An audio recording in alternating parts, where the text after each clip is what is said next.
The sacred star of humanity is something that your bodies and your systems already hold.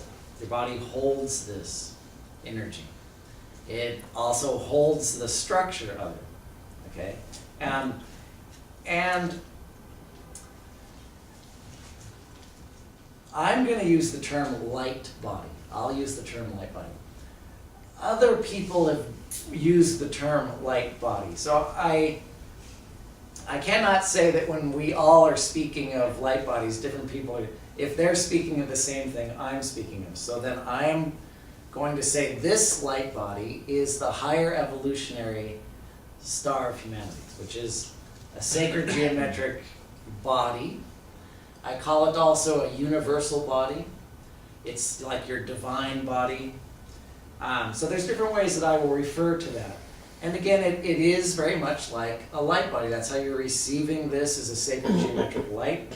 But this is a multi-dimensional light. That means that it is a light that in most cases you will never see with the naked eye. You won't be able to see this light. It's like infrared, or it's like beyond infrared.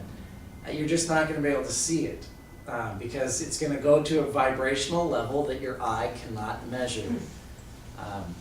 And so this particular light can manifest internally as flashes. You may actually internally, with the eyes closed, you may sense tremendous light, colors and light, and your eyes are closed. Now it's true, you're sensing these different spectrums of these lights, and they're a non-visible because they're a higher dimensional frequency, so they're not visible like our spectrum of light.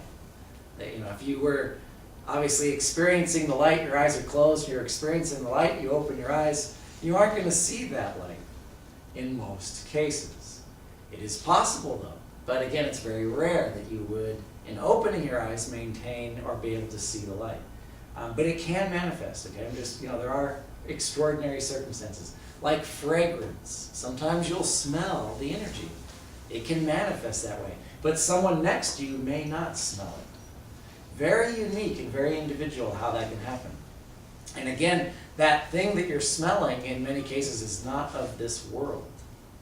You are smelling something that is beyond the sensory perception of your sinus passages. You could say you're smelling it from the heart's sinuses, which is again your super consciousness. Okay, so there's two things about this work, this receiving of the sacred star. And there's something that just happened today. So I will admit, and I have to constantly always admit, that this is a show and tell. So I saw something today for the very first time. Matter of fact, every time I do this workshop, I'm usually sharing stuff with you that I just realized within the last 48 hours, or they're just brand new. Rarely am I repeating myself, other than I repeat what's necessary to repeat. And when something comes in new and information is given to me in a different way, I tell it. Because I'm not interpreting or referencing anywhere in time or space to access this information. I'm referencing from here, but it's from a place that wouldn't be considered time or space. It would be considered a multi-dimensional reference. I'm accessing information from a higher dimensional conscious place, divinity, okay? It's the same thing that you would do when you work with the Divine Diamond. It's the same thing that working with the sacred stars would give you. It's the same thing when you're doing Divine Diamond facilitation. If you were sitting in this chair, you would be referencing the information as best as you can with the experience you have, and you would share that.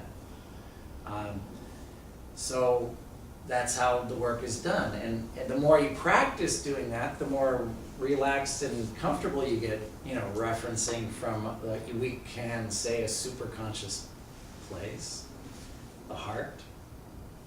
Then naturally it would allow you to speak more freely about it.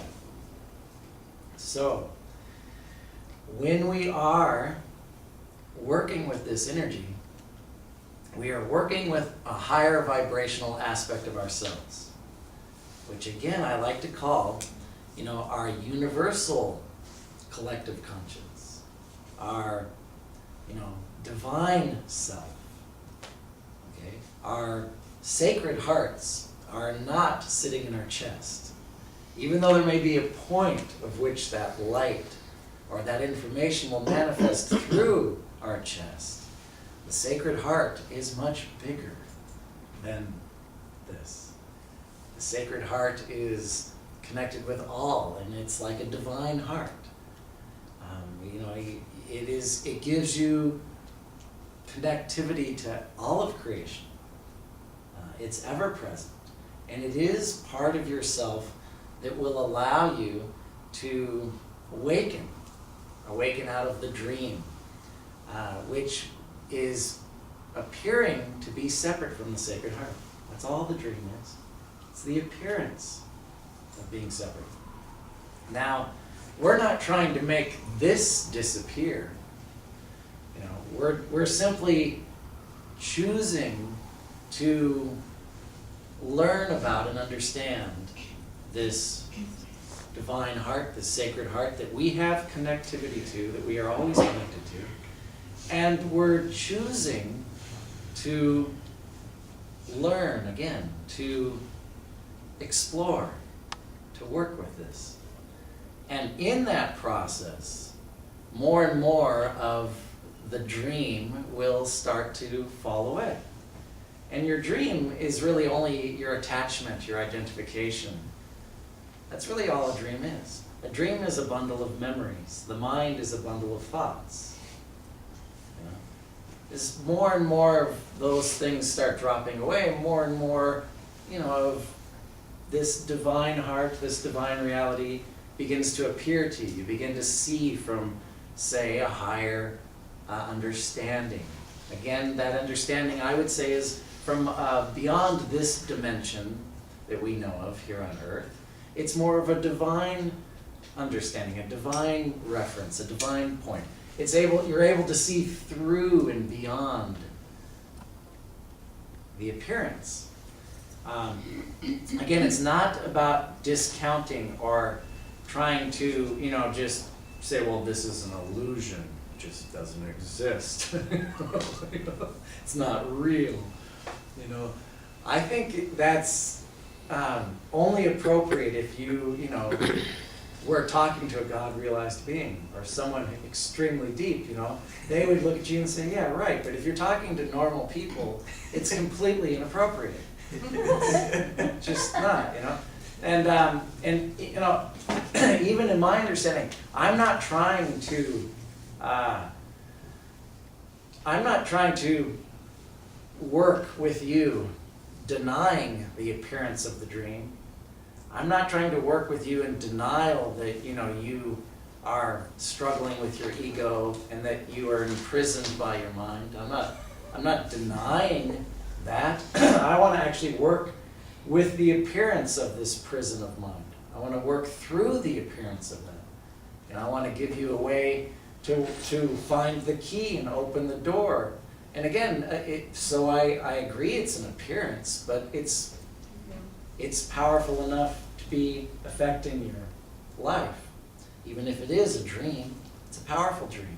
I'm not going to deny the appearance of that. I'm not going to just say, go there. I'm going to work with you from where you are. I'm going to work with the diamond. I'm going to, do what needs to be done to be able to let go, to drop away, to release, those attachments and beliefs and conditionings that are keeping me bound to what the spiritual truths have always spoken about, and that is this place of freedom, this place of peace.